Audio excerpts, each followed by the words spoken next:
What's up everyone, and welcome back to the channel. Today's video is going to be a little different. As you know, I'm a huge Alien fan, and with the new TV series, Alien Earth, coming out this month, I thought it would be the perfect opportunity to go back and give my definitive ranking of all the Alien films. That includes the original 4, Alien Romulus, Prometheus, and Alien Covenant. I will not include AVP or AVP Requiem, though if you needed to watch those films, just watch the first one. Requiem is terrible. With that out of the way, let's get into it. Stop your grinning and drop your linen. Found them. First off, I wanted to say that while some of the films have either a director's cut or a special edition, I'm only going to rate the theatrical cuts of all these films, but I'll make comments on the director's cut or special editions because I watched them all back to back. And I'm going to rate the movies from lowest to highest. Now, I watched all these films in release order, but I guess if you're going to watch these for the first time, you may want to watch them in chronological order, which would be Prometheus, Alien Covenant, Alien Romulus, which takes place 20 years after Alien, and then Aliens, which is 37 years after that, Alien 3 the same year, and then Alien Resurrection, about 200 years after Alien 3. And for some reason, Alien Earth takes place 2 years before Alien. Confused? Maybe. Let's get into the rankings. Alright, starting off at number 7, Alien Covenant. Seriously, could there be another movie? This movie makes no sense whatsoever, even though it is a direct sequel to Prometheus. 17 crew members are hauling like 2,000 settlers and embryos to a planet called Origai 6. Well, for whatever reason, they receive a communication from a nearby planet which they decide to land on, even after their captain and several others are killed in a solar storm. Yeah, okay. From there, it only gets worse as the main alien shows up over 90 minutes into the film. Even so, there is only one alien in the entire film, but these space jockey pilots are somehow able to outmaneuver it.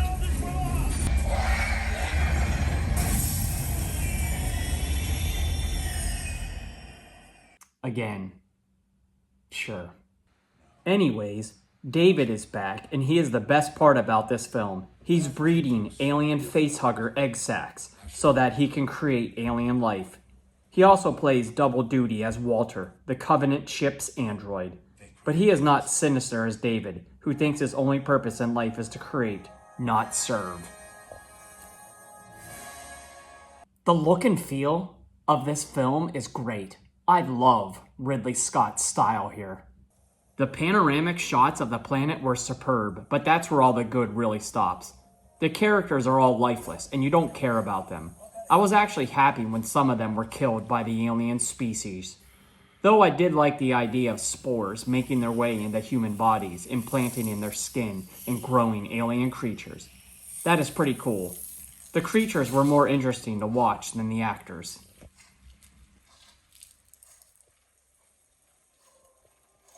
There is a reason why this is the worst one. It makes Alien 3 actually seem pretty good. I would rate this movie a 4 out of 10. Now on to number 6, Alien 3. This was the first one I saw in the theater back in 1992. And coming after Alien and Aliens, it was going to have a really hard battle to come close to those. And unfortunately for this one, it was handicapped before it even started. After building up the characters of both Hicks and Newt in Aliens, they are immediately killed off screen at the beginning of this film, which is sad because they were very well liked. It's pretty much downhill from there, and based on all the behind-the-scenes turmoil, David Fincher's first film is pretty much a giant disaster.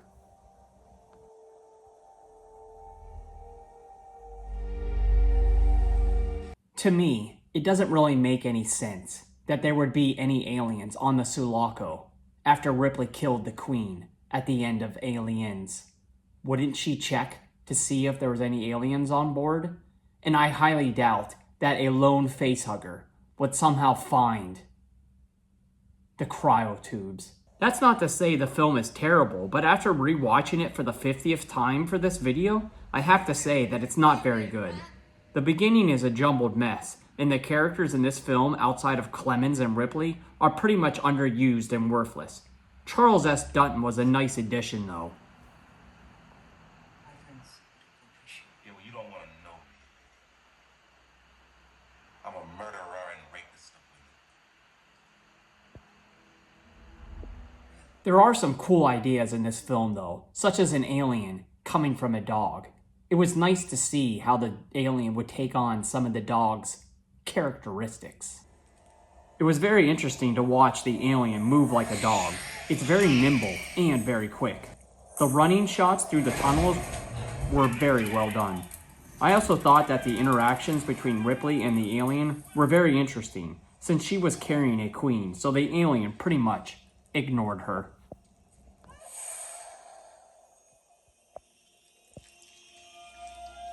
Now the overall tone was very dark as they tried to recapture the vibes of the first film, with one single alien single-handedly stalking each of the prisoners. In that aspect, there were some positives. The alien design was pretty cool. The movie was all over the place in tone and story. You can definitely tell the studio intervened in David Fincher's first directorial film debut.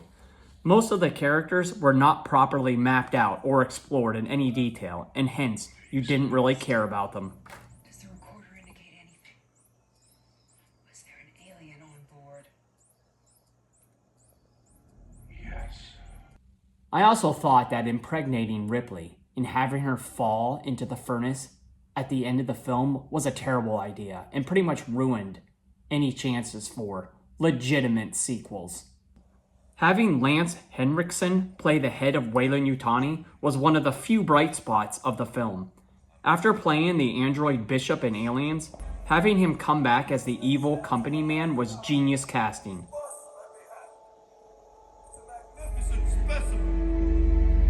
After that, I don't have anything else positive to say about this film. I would rate this one a 6 out of 10. The assembly cut, however, is a completely different story. It's actually a much more coherent and better film overall. And all of the characters, they get much more screen time, and you can actually see the connection to one another. Dylan is shown to be a preacher-like character, keeping the inmates in line. Golic also got a nice subplot as being so infatuated with the dragon, as he called it, that sacrificing himself to let the alien escape. That's another thing. The plan to capture the alien actually worked, but it was all cut out. Clemens was also shown as to finding Ripley crashed on the beach. The other big change was the alien came from a bull and not a dog. This version of the film is much better, and it's around 30 minutes longer. I rate the assembly cut a 7.5 out of 10. Now, number 5. Alien Resurrection. I saw this one in the theater back in 1997 and was really looking forward to it after, Alien 3 was a bit of a letdown. I remember walking out of the theater and feeling underwhelmed. I was really hoping that this one would recapture the vibes of the first two films, but it was just kind of more of the same. Over the years, though, I've learned to appreciate this one a little more. Alien Resurrection is a pure action flick with science fiction and horror sprinkled in. Though it pales in comparison to Alien and Aliens, it does have some things to like, and it offers new ideas.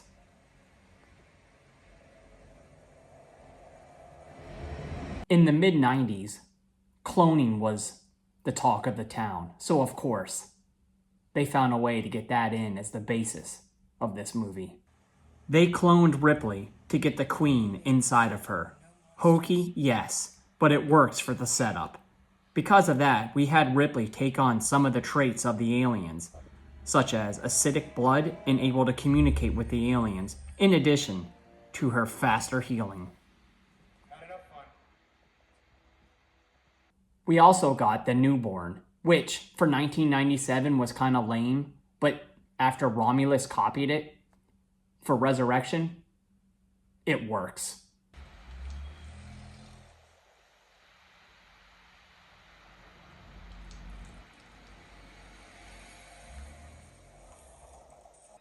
The scene where Ripley saw the first 7 clones in a deformed state offered some emotion to the audience, as Sigourney Weaver played it perfectly. Also, the underwater scene where the aliens were swimming was fantastic, and probably my favorite part of the entire flick. You may have also noticed that Ripley also swam different than the rest of the humans, as she was more alien.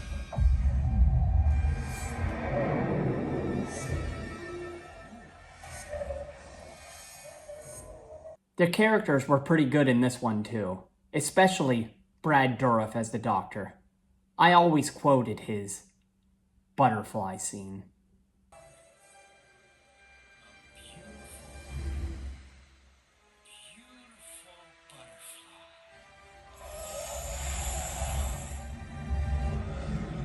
I also liked Ron Perlman and his classic one-liners.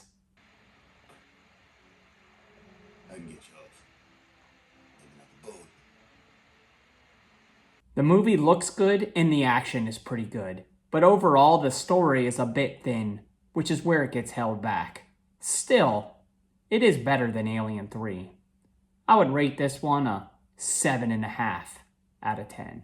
The special edition isn't really a director's cut, but it does add a different opening and a different ending, as well as some additional dialogue and extended scenes.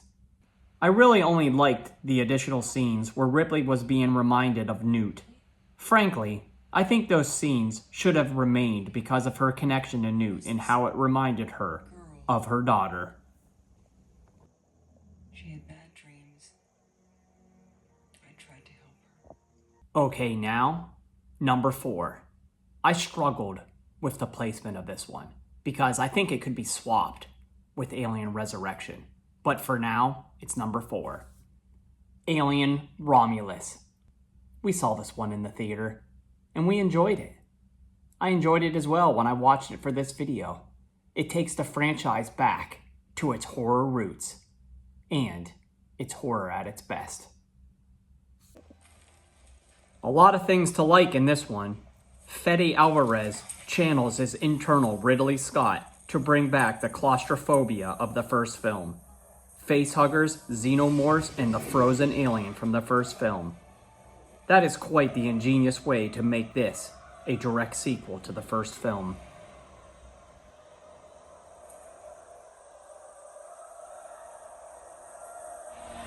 The facehuggers were crazy in this film, from the scene where they rose the temperature of the room to match their body temps, to the facehugger chase scene. That is top tier Alien right there.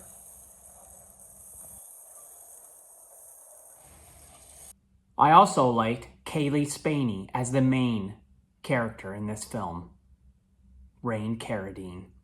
Not since Sigourney Weaver did we have a believable and strong female character, and she really delivered.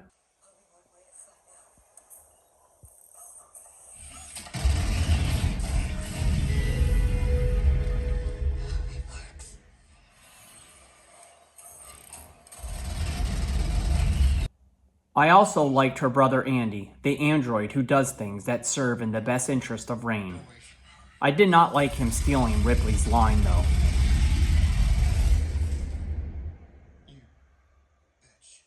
That brings up the negatives. You could say that this film was a greatest hits, showing you the nostalgia of some of the best scenes in all of the films. Some of those films, like Alien and Aliens, which were done better. Even the alien hybrid at the end was a ripoff of the newborn from Resurrection. And the 30-minute gestation period? Those are my big complaints. But overall, it's a satisfying entry and certainly gets me excited to what can possibly come in the future. I'd rate this film an 8 out of 10. Now, on to my number 3. Prometheus. And you're probably wondering why I'm holding a Blu-ray. Well, Disney has not released a 4K of this yet, and when they do, I'll get it. Anyways, I saw this movie in IMAX when we were living in Georgia. I was super hyped for it. But let me tell you, after watching it, I hated it. And I hated it for years. They marketed this movie as an Alien prequel, but there was nothing alien about this, other than being set in the world of Alien. A few years passed, and one of my friends told me that I should reevaluate it and not look at it like it's an Alien movie. So I did, and thought it was immensely better. It's not an Alien prequel, and while it does have some alien lore in it, the only alien thing about it is at the end of the movie when an alien-like creature is born. With that being said, this is a great science fiction film that can completely stand on its own. It does have some feels of it being in the Alien universe, but overall it looks at the beginning on how life was created by looking at the engineers. Yes, that is the spaceship from Alien, but don't look at it as a prequel, and this film can be enjoyed. It also looks great. Ridley Scott gave us some amazing visuals here. It certainly looks like a souped up science fiction quest story on a derelict world with a great cast. Seriously, this has a great cast consisting of Idris Elba, Charlize Theron, Guy Pearce, Naomi Rapace, and Michael Fassbender. He killed it as David. The cast is so good, and it really helped make this an enjoyable flick.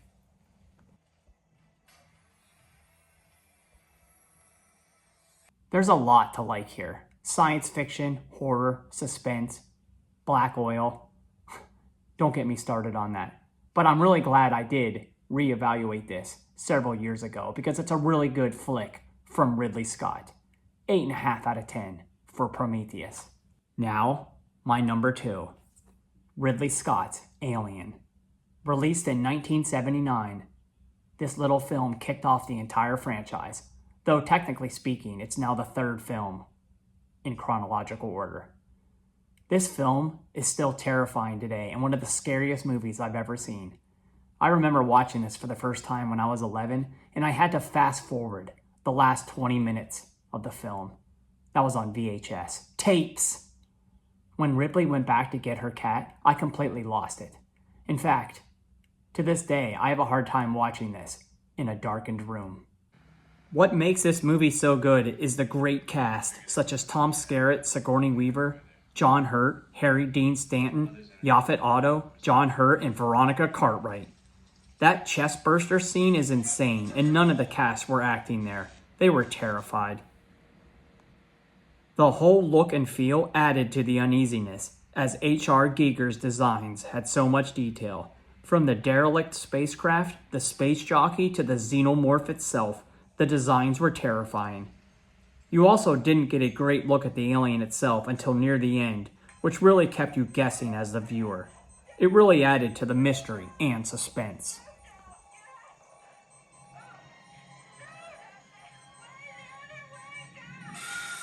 This film also helped solidify Sigourney Weaver as a leading actress, and that ending scene between her and the alien was film gold. Such a great scene. Kept you on the edge of your seat, too. I'd rate this film a 9.5 out of 10. Now, on to the director's cut. It's not as good as the theatrical cut. I said it. While I did like the cocoon scene with Dallas and Brett, the rest of the scenes took away some of the mystery. You saw more of the alien, and the added and shortened scenes I felt like ruined the pacing. Everything was great with the way the theatrical cut flowed, so that is the version I prefer.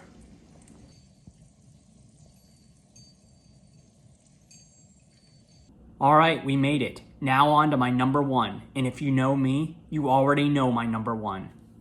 James Cameron's Aliens, my second favorite movie of all time. This movie is part sci-fi, part horror, and part action, and James Cameron took what Ridley Scott created and amped it up by 1,000. It's such a great film, from start to finish. Going back to the aliens' home world is the perfect setup for this one. You have Ripley going back to face her nightmares with a bunch of colonial marines that are completely outmatched.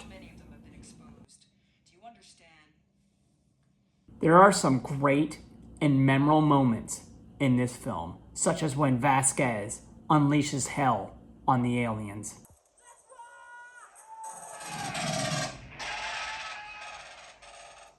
The aliens stalking and coming up behind a defenseless Newt.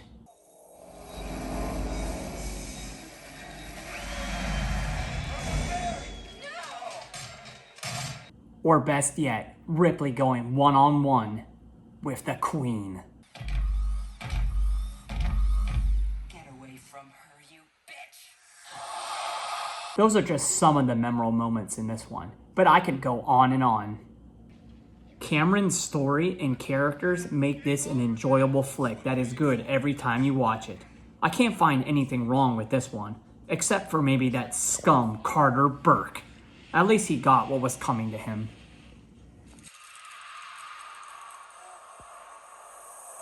Sigourney Weaver was nominated for Best Actress for this film, which she totally should have got.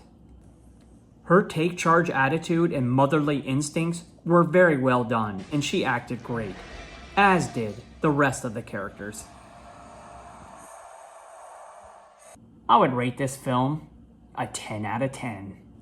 In terms of the special edition, well, that's the only version I ever watched, and it's 17 minutes longer.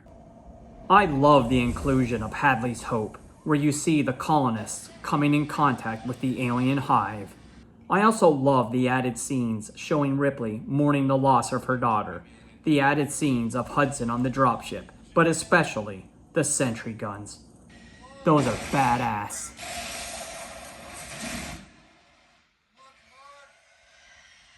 Well, there you have it.